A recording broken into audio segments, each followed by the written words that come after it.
I think, when you give a team that much confidence early, when you come out flat, first 2 possessions of the game, we gave offensive rebound 3, loose ball, we don't dive on it, they get it.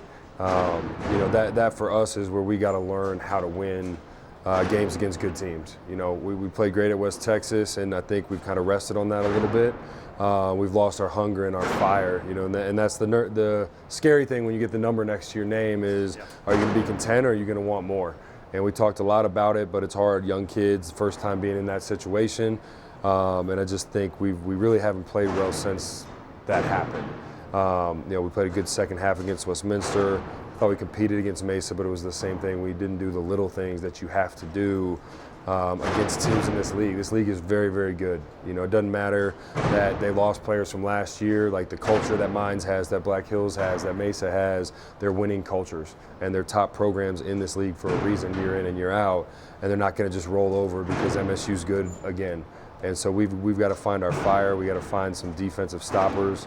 And our best players got to show up in these type of games, and we got to do a better job as coaches to prepare them and get them in situations to be successful. So it's on all of us. I think over these last 5 games, we haven't coached them well enough, and obviously our legs have been tired. You can tell by the shooting numbers.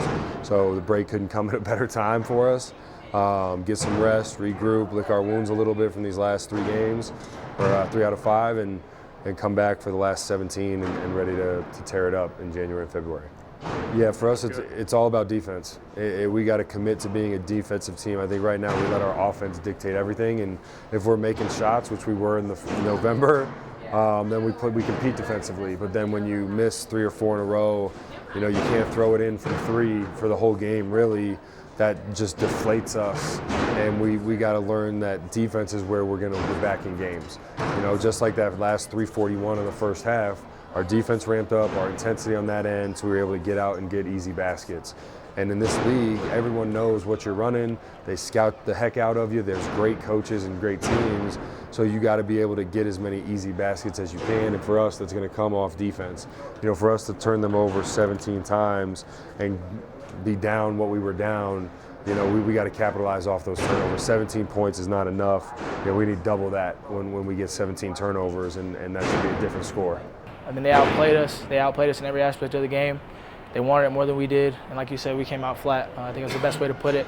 I think we did try. I think we gave as much effort as we possibly could. But I mean, in basketball, you give teams like that, a great team like that, that lead, and you try to fight back from that. It's really hard to do. So like you said, you could really hit on. We came out flat.